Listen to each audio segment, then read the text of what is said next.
So, I don't want to dig too deep into this thing, but a couple of other things that he points out. He says, here I would also like to touch on the idea of a Northwest front. Now, this is something I didn't know about. I mean, he gets into his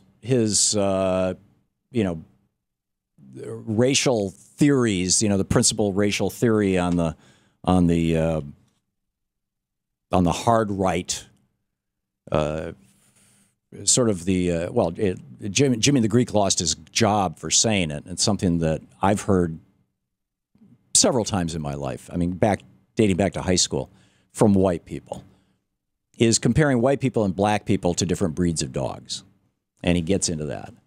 But the fact of the matter is, if you want to make that comparison, it would be like comparing a poodle with white hair to a poodle with black hair, because there are not different breeds of Homo sapiens. There's a different amount of pigment in our skin, and that's pretty much it. And the science is pretty solid on that. So you can call white people melanin deficient, and it actually, given your environment, it could be a deficiency. I mean, you get more skin cancer. But this Northwest front thing, this is the one thing in his whole rant that I was just completely unfamiliar with. He said, also, here I would also like to touch on the idea of a Northwest front. I think this idea is beyond stupid. Why should I, for example, give up the beauty and history of my state, South Carolina, to go to the Northwest? Is there a Northwest front? Shane is nodding his head yes. Okay. So there's a bunch of white people who are moving out to Idaho and Washington State and Oregon and Northern California and maybe Nevada, or at least Northern Nevada. I don't know. Utah.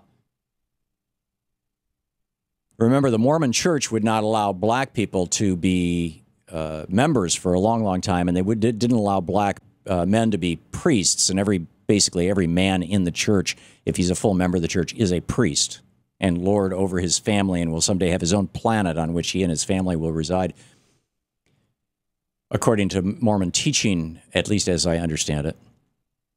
And it wasn't until 78 or 87? It was one of the two, that the Mormon Church finally said, okay, the mark of Cain, in the Bible, Cain killed Abel, and then he got a mark on his forehead so that wherever he went, people would recognize him as a bad guy. And according to the Book of Mormon, that mark is black skin.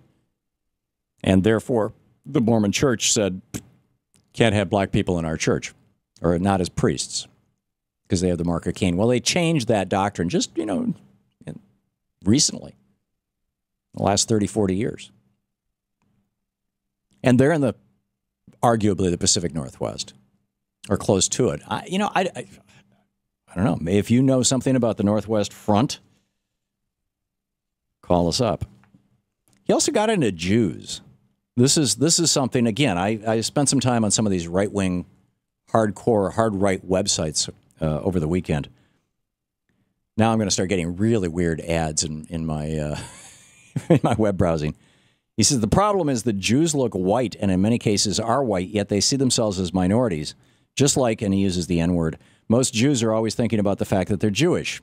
The other issue is that they network. If we could somehow turn every Jew blue for 24 hours, and I assume he's meaning so that we could identify them, we could see them. He said, I think there would be a mass awakening because people would be able to see plainly what's going on.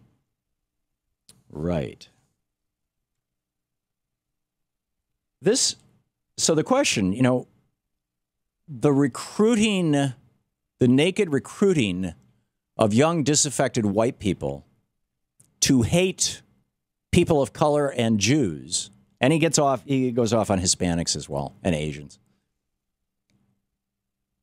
The naked recruiting to do this, when ISIS does it, we call that terrorist recruiting, and we arrest we try to stop it and we arrest people for participating in it. I realize this is the land of free speech and all that.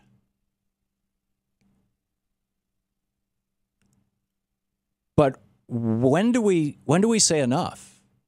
Or do we do it by shaming them? But our attempts to do that have just largely driven them underground and made them, even in some cases, more resilient. This is a really tough one.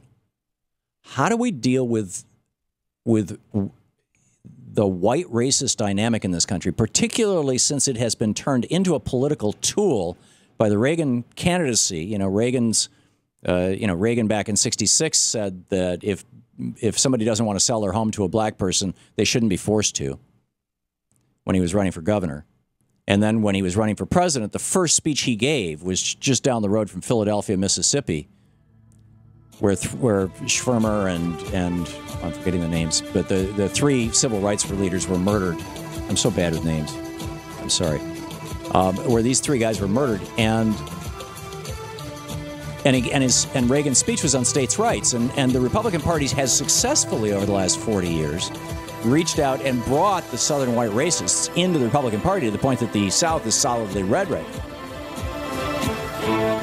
You're listening to the Thom Hartmann Program. Call 202-536-2370. In fact, the head of the Council of Conservative Citizens has been given money to Republican candidates for some time now.